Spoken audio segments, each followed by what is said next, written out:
Hi there, my name is Carlee Forbes, and I am the Andrew W. Mellon Curatorial Fellow at the Fowler Museum at UCLA. I received my PhD from UNC in 2020, and I'm grateful to the Ackland Art Museum for inviting me to share some thoughts with you today. In this video, we'll draw attention to a series of copper alloy Goldweights from the exhibition titled Peace, Power, and Prestige, Metal Arts in Africa, on view at the Ackland from January 28th until April 3rd, 2022.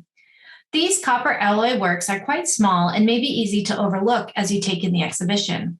But I hope this video will encourage you to take a moment and really examine and appreciate the materiality, production, and significance of these small pieces.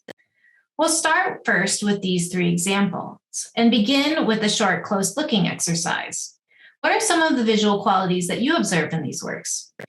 In looking at them myself, I noticed a myriad of textures and lines. Let's start here with this example on the left. To me, it looks to be in the form of a chair with curved arms that terminate in a spiral and gracefully curved supports on the bottom portion. The back support is made up of several connected diagonal lines that create an interesting open work pattern. I also noticed the many dots that create texture over the piece. We see them punctuating the intersecting lines of the back support, down the lines of each arm and the supports, really across the entire work surface. And finally, I note two larger kind of spherical projections at the top of the chair's backrest. The center work is a little different. It does not have the same bumpy texture as the chair. Rather, I note that the artist has created texture using many different kinds of lines. The main circular form is crisscrossed by several diagonal lines that create a woven pattern. However, rather than being actually woven, the artist has created an illusion of weaving by placing one set of diagonal lines over the other. I also see a wavy line that extends mostly around the circle, although it appears that one portion is broken off near the left side.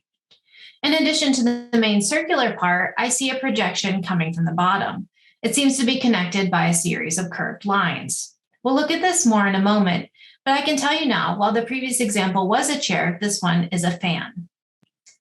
For this final example, we see something completely different. The form is unrecognizable, composed of a rectangular base with several raised sections of material that create two design spaces.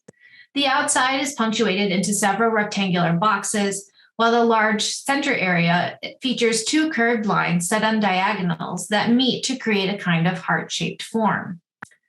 One thing that I want to stress for our digital viewers here is the size. Now we can put some numbers and measurements here on the screen, but it's perhaps more impressive to show a quick size comparison.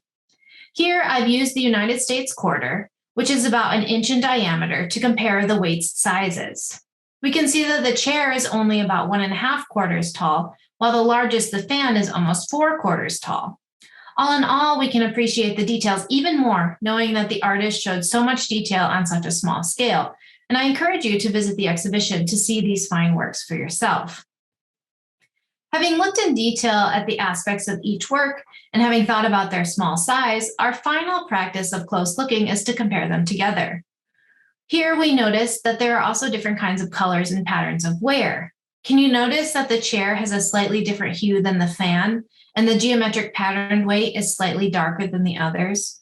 We also see that the fan has these moments where the metal seems quite brilliant, but others where it seems to have gathered a different kind of patina, maybe indicating use. This brings us to a discussion of the materials and the processes used to create these works and their intended function.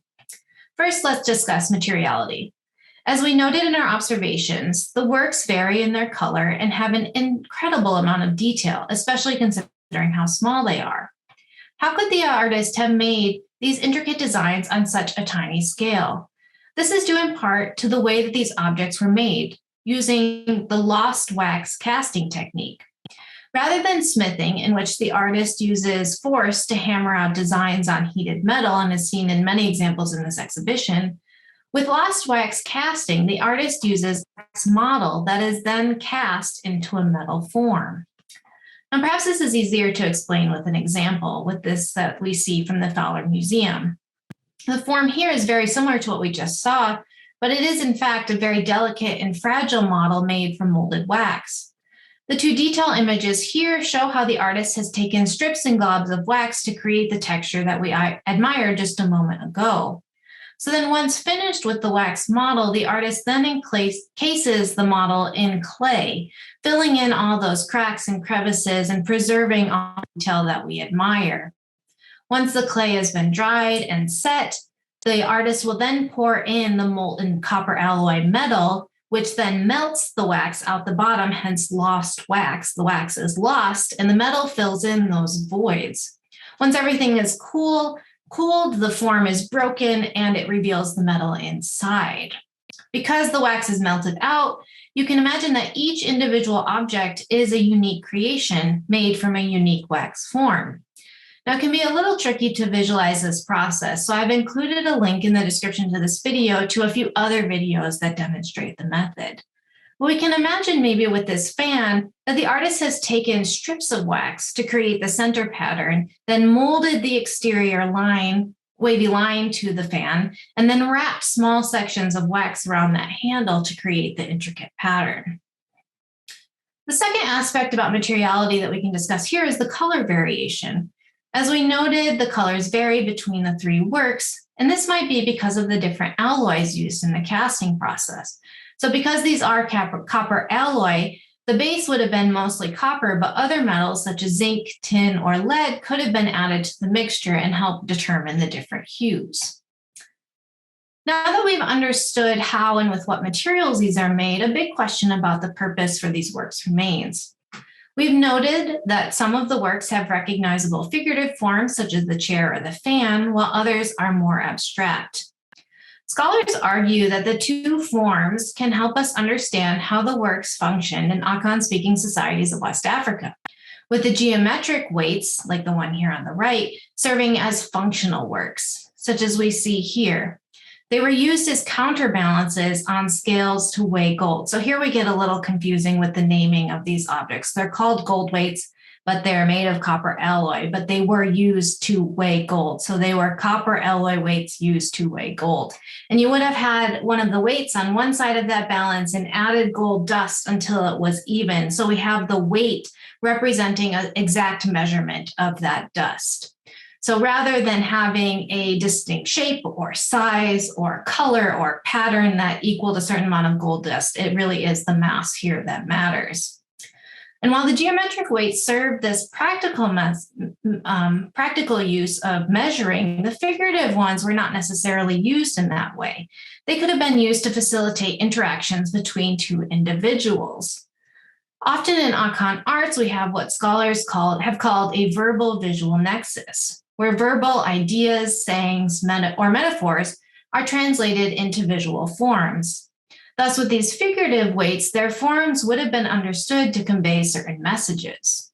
For example, the two examples here, it seems that they reference high-status, prestigious objects. As we discussed before, the curved lines and textured surface of the chair make it quite striking.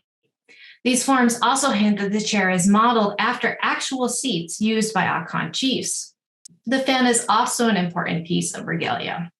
In referencing regalia and objects belonging to high-status individuals, the messages here could relate to proverbs about leadership, power, wisdom, or perhaps status. But before we get too far into assuming that geometric weights were for sure used to measure gold, while the figurative ones only represent proverbs, one important aspect of these weights that I have been working on in my own research is how these small objects shifted in their use over time.